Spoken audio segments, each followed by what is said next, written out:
Ce Zoom avec Audrey. Audrey, que j'apprécie énormément. Et on a une complémentarité ce soir sur la question des quality questions. Parce que d'abord, on est de générations différentes. Moi, je suis la génération des boomers, comme on appelle ça. Et toi, des millennials, hein, c'est ça? Oui, Voilà. Et donc, chaque génération a ses modes de communication différents. Moi, j'étais un peu scotchée de me rendre compte à quel point les millennials avaient du mal, et je crois que c'est encore plus la génération Z avec le téléphone. Mais bon, chacun est différent et on va parler de nos manières à chacune de procéder. Juste peut-être se présenter en trois mots. Moi, j'ai eu la chance d'expérimenter beaucoup de modèles de travail dans ma vie professionnelle. Le salariat, c'est comme ça que j'ai commencé dans des grands groupes internationaux, mais j'ai voulu très vite mon indépendance et j'ai repris mes études en cours du soir pour passer un diplôme de traductrice et donc j'ai expérimenté le modèle de l'indépendant avec tous les plafonds qu'il peut avoir aussi. Et c'est là où je me suis dit, ben non, c'est pas ce que j'avais imaginé. Je suis indépendante, mais je suis pas du tout libre telle que je le pensais l'être. Et j'ai essayé de plein de choses. J'ai été freelance pour faire une revue de presse. Puis j'ai retourné par la case salariée à un moment donné parce que j'avais beaucoup de mal à stabiliser mes revenus. Bref, j'ai eu la chance d'avoir un parcours varié et d'expérimenter plein de choses, ce qui m'a aidé à comprendre les plafonds des différents modèles. Et donc, ça fait un peu plus de oui, 13 ans, 14 ans, je ne sais plus, que j'ai démarré. Donc voilà, les quality questions sont une partie intégrante de ma façon de faire depuis longtemps. Et toi, Audrey? alors moi, je viens du secteur du social. J'ai été assistante sociale et j'ai toujours eu cette envie, cet élan d'aider, d'accompagner et de conseiller.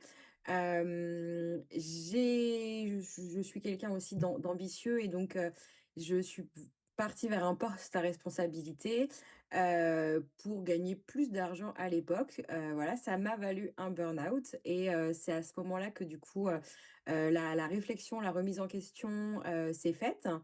Je me suis alors dit que, j'avais envie de me tourner vers l'entrepreneuriat et puis, voilà, plus je suis bien les directives, de la hiérarchie et puis tout ça, j'aspirais à des choses beaucoup plus flexibles, notamment le voyage puisque j'avais vécu, une vie d'expatriée en Angleterre pendant 4 ans et puis, au plus je me rapprochais de l'entrepreneuriat classique, plus je me rendais compte que j'allais pas du tout aller avoir cette vie, de flexibilité et du coup, je me disais: «OK Audrey, c'est complètement utopique ce que tu es en train de d'imaginer dans ta tête», jusqu'à ce que je rencontre ce projet. Ce projet que j'ai, d'abord, connu via le produit et puis ensuite, où je me suis rendu compte que ça cochait beaucoup de cases de ce que je voulais, pour allier, ma vie pro et perso de façon, vraiment, fluide et sans contrainte. Aujourd'hui, ça fait 2 ans et demi que je développe l'activité et puis voilà, très épanouie. Super. Alors donc, moi, quand j'ai démarré, les réseaux sociaux, c'était pas du tout là. Et toi, par contre, tu es née avec, ou Oui. presque. Donc, on a des terrains de jeu différents. Moi, ça a été la vraie vie. Et le téléphone, pour moi, n'est absolument pas un problème. Toi, tu fais les deux, tu fais les réseaux sociaux et la vraie vie, mais on va vous détailler tout ça. Alors, pour revenir aux questions de qualité, c'est une compétence clé de notre métier parce qu'elles sont présentes partout. Elles sont présentes dans la création de liens, dans les invitations, dans notre suivi et dans le démarrage et l'accompagnement de notre équipe. On est tout le temps tourné vers l'autre pour être au plus près de l'autre. Donc ça, c'est vraiment important à comprendre. Plus vite vous les intégrez dans votre façon de travailler et plus vous vous développerez. La définition d'une question de qualité, c'est une question posée avec l'intention de mieux connaître la personne avec qui on échange. Donc c'est pas des questions, c'est pas parler de la météo ou des JO ou pour les Parisiens pour ou contre Hidalgo. Enfin bref, c'est pas ça. C'est vraiment des questions orientées vers la compréhension de qui est la personne en face de nous C'est un métier où c'est pas la peine de faire ce métier si on n'aime pas les gens. Il faut aimer les échanges. On est tourné vers l'autre. On part à sa découverte. Moi, j'aime bien dire, c'est comme quand on voyage, on part à la découverte d'un continent. La personne est comme un continent. Quelles sont ses envies, ses problématiques éventuelles? Audrey, il y avait une deuxième chose, un deuxième point que tu voulais exprimer par rapport à ces quality questions. Alors, tu as mis ton micro, tu veux plus parler?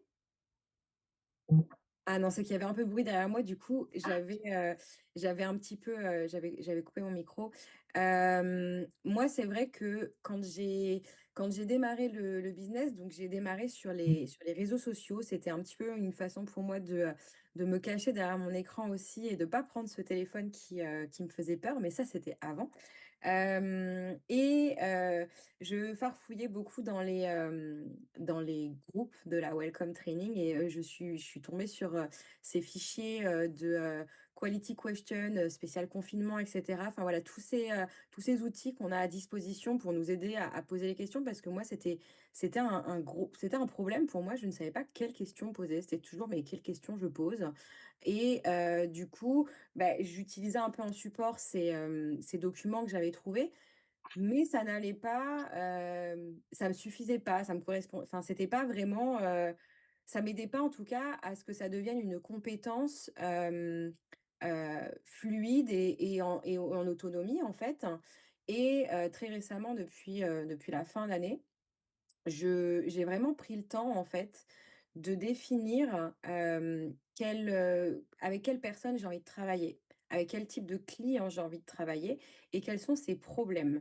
Et de là, en fait, en sachant quels problèmes moi j'aide à résoudre parce que on travaille tous avec le même partenaire, mais on va tous plus ou moins choisir un focus ou avoir des affinités avec les produits ou avec des enfin voilà, on est tous différents aussi et c'est pour ça qu'il y a un Nuskin pour chacun. Donc on va un problème va plus nous parler que l'autre et le fait de définir quel problème j'aide à résoudre, ça m'a permis en fait en face de chaque problème de poser une question et de cette question-là, en fait, c'est mes quality questions aujourd'hui et j'ai plus ce problème de me dire: «Mais quelle question je vais poser à cette personne?»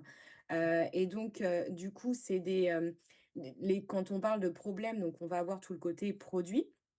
Après voilà, avec les différentes problématiques de peau, de vitalité, de forme et cetera. Et puis sur le côté business, les problématiques, on va les retrouver moi ce que j'aime mettre un peu dans des catégories, mais voilà qui sont, non exhaustives.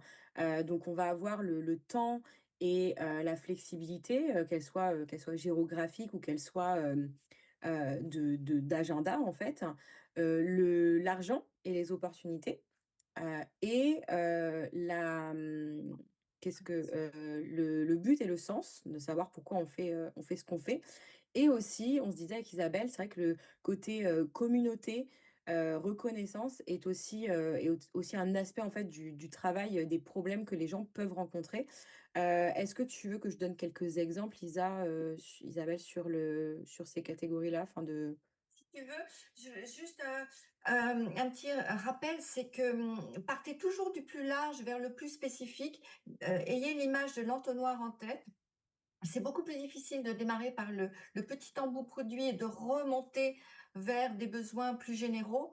Autant partir d'abord sur la qualité de vie, sur la vie professionnelle et pour transitionner vers des produits ou des besoins en termes de physique, vous avez des petites phrases de transition qui peuvent vous être utiles et sans indiscrétion, avec tout ce que tu fais, comment est-ce que tu t'occupes de toi? Est-ce que tu es attentif à ta santé, à ta forme, à la façon dont tu vas vieillir? Est-ce que tu es déjà dans une approche préventive? Ça peut être des petites phrases de transition pour basculer sur la partie forme. Donc, je te laisse donner quelques exemples, Oui. Audrey. Oui, bien Alors sûr. je rajoute du coup une question qui m'est venue aussi, que j'avais déjà partagée et que j'aime bien. C'est de dire à la personne quand tu penses à ton vieillissement, qu'est-ce qui te préoccupe le plus? Est-ce que c'est, ton physique, la beauté? Est-ce que c'est ta santé et comment tu te sens? Ou est-ce que c'est ta retraite et tes finances? Et là, ça ouvre un peu le champ des possibles en fait sur, une ouverture de conversation où du coup on va tout de suite aller un peu ce qui est important pour la personne. Alors super. du coup, sur chaque catégorie un petit peu, pour vous donner des idées alors sur la catégorie par exemple, argent et opportunités, hem, moi un de mes problèmes, hein, à la base, c'est que j'avais pas d'argent pour voyager. Donc du coup, quand, je discute avec quelqu'un, que je vois que cette personne, voilà, sur les réseaux, peut-être elle aime, voyager et cetera, elle partage des choses à ce sujet. Une question, ça va être: «Bah, c'est quoi tes plans pour ton prochain voyage?» Et ça va ouvrir la conversation sur, bah, est-ce qu'elle a planifié quelque chose et on va pouvoir aller creuser, bah, est-ce qu'elle a de l'argent pour financer son voyage? Donc c'est dans ce sens-là qu'il faut penser les questions à problème. Le temps et la flexibilité, ça peut être, on n'a pas assez de temps pour, passer du temps avec ses enfants. Donc, bah, comment est-ce que tu gères l'équilibre, travail et famille pour profiter un maximum? Et puis, le but et le sens, alors moi je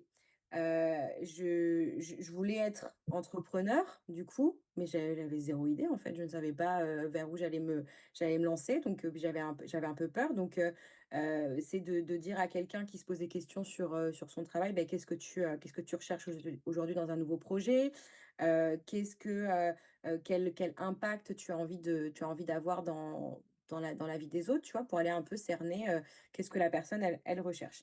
Donc ça, c'est un petit peu des idées, et puis alors du coup, moi je vais vous inviter parce que je creuse beaucoup plus le sujet dans des capsules de formation sur la Welcome Social. Donc on va s'attacher à les mettre, disponibles en format, YouTube pour que tout le monde puisse y accéder, les personnes qui ne sont pas dans la Welcome Social.